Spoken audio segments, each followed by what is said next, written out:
ఐదేళ్లలో 20 లక్షల ఉద్యోగాలు. ఎన్డీఏ కూటమి అధికారంలోకి వచ్చిన తర్వాత 5 ఏళ్లలో 20 లక్షల ఉద్యోగాలను భర్తీ చేస్తామని విశాఖ దక్షిణ నియోజకవర్గ టీడీపీ ఇన్ఛార్జ్ గండి బాబ్జీ అన్నారు.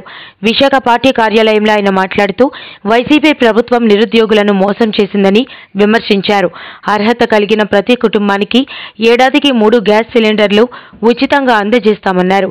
మహిళలకు ఉచిత ప్రయాణం సౌకర్యం కల్పిస్తామన్నారు. ఆ బ్రేకేజ్ పార్టీని మనం ఓపెన్ చేసుకొని కంప్లీట్ చేస్తే కాలం అయిపోద్ది. పోలవరం కూడా 30-40% ఉంది కాబట్టి తప్పనిసరిగా దాన్ని కూడా పూర్తి చేస్తామని చెప్పి ప్రజలకు హామీ ఇస్తున్నాం. నిరుద్యోగులు మీకు తెలుసు, ఎప్పటి నుంచో ఎదురు చూస్తున్న నిరుద్యోగులు రోజు కోచింగ్ సెంటర్లకు వెళ్ళి రేపా ఎగ్జామ్ ఎల్లుండా అని ఎగ్జామ్ అని చెప్పి ఎదురు చూస్తూ సుమారు 4 సంవత్సరాల పాటు కోచింగ్ తీసుకునే డబ్బులు పెట్టి మళ్ళా మర్చిపోవడం జరుగుతుంది. మళ్ళీ కోచింగ్ తీసుకుంటారు.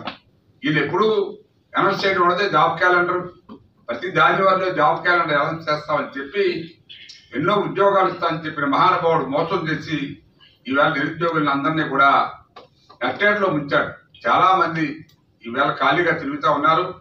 అటువంటి వారికి పాకెట్ మనీ కింద ఒక 3,000 నిరుద్యోగ వృత్తి ఇచ్చి వాళ్ళని ఫర్దర్ పరీక్షలకి ప్రిపేర్ చేసి అవసరమైతే ట్రైనింగ్ సెంటర్లు కూడా పెట్టడానికి ప్లాన్ చేస్తూ ఉన్నారు పెద్దలు. తద్వారా కొంచెం తెలివైన వాళ్ళు ఎవరైనా ఉంటే హాస్టల్స్ పెట్టి ఇంతమంది బ్రహ్మాండంగా నడిపాం. మనం పీసీ సెంటర్ల ద్వారా స్టడీ సర్కిళ్ళు పెట్టి ఎంతోమంది చదువుకొని ఉద్యోగస్తులైన దాఖలాలు ఉన్నాయి. కానీ ఇవాళ ఎక్కడైనా ఒక స్టడీ సెంటర్ నడుస్తుందండి. గ్రూప్ 1కి ఐఏఎస్కి ఐపీఎస్కి కూడా ట్రైనింగ్ ఇచ్చేవారు. హైదరాబాద్లో పెద్ద సెంటర్ ఉండేది, మన వైజాగ్లో పెద్ద సెంటర్ ఉండేది, విజయవాడలో సెంటర్ ఉండేది. ఇవాళ ఎక్కడా కూడా విద్యార్థులకి ఈ ట్రైనింగ్ ఇచ్చే సెంటర్లు కూడా లేవు. ఈరోజు చంద్రబాబు నాయుడు గారు అధికారంలోకి వస్తే ఈ నిరుద్యోగ యువత ఏదైతే ఉందో వారందరికీ కూడా సుమారు 20 లక్షల ఉద్యోగాలు ఈ 5 సంవత్సరాల్లో మనం ఇద్దామని చెప్పి ఓ ప్రణాళిక వేసుకున్నాం. అది కూడా మీ ద్వారా ప్రజలకు హామీ ఇస్తున్నాం. తప్పనిసరిగా అవి అమలు చేస్తామని చెప్పి తెలియజేస్తున్నాం. అట్లాగే ఆడవాళ్లకు సంవత్సరానికి ఒక 3 నుంచి 4 సిలిండర్లు ఉచితంగా అందజేయాలని. ఎందుకంటే ఈవేళ సిలిండర్ ఒకటి కొనాలంటే 15,000 దాకా ఖర్చు అవుతుంది ఒక సిలిండర్కి. ఆ సిలిండర్లన్నీ కూడా సంవత్సరం 12 నెలలు కొంటే సుమారు ఎంత అవుతుందంటే వాళ్ళకి 20,000 దాకా అయిపోతుంది. కాబట్టి కొంత భారమైనా తగ్గించాలి సామాన్యులకు అనే ఉద్దేశంతో ఒక 3 సిలిండర్లు ఉచితంగా ఇస్తున్నారు.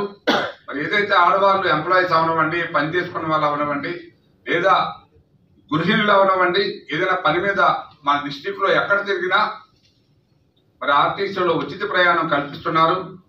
అది కూడా ఇవాళ తెలంగాణలో చూసారు, బ్రహ్మాండంగా సక్సెస్ అయింది. చాలా మంది అక్కడ కూడా ఆ పథకాన్ని పాడు చేద్దామని ప్రతిపక్షాలు ప్లాన్ చేసినప్పటికీ దాన్ని బ్రహ్మాండంగా ఈవేళ అక్కడ అమలు చేస్తూ ఉన్నారు. అదే విధానం మన ఆంధ్రప్రదేశ్లో కూడా చంద్రబాబు నాయుడు గారు అమలు చేయడానికి మీ అందరికీ కూడా హామీ ఇచ్చిన సంగతి తెలిసిందే. దీన్ని మీరు కూడా మళ్ళీ ప్రజల్లోకి తీసుకెళ్లాలని చెప్పి మీ ద్వారా ఈ మీడియా ప్రతినిధుల్ని అందరినీ కూడా కోరుతా ఉన్నా. అదే కాకుండా ఏదైతే మనకిప్పుడు ఓల్డేజ్ పెన్షన్ అని అనుకున్నామో దాన్ని ఈరోజు 4,000 పెంచి 50 సంవత్సరాలకే బీసీ, ఎస్సీ, ఎస్టీ వర్గాలకి పెన్షన్ ఇవ్వడానికి అది ఒక నిర్ణయం తీసుకున్నారు.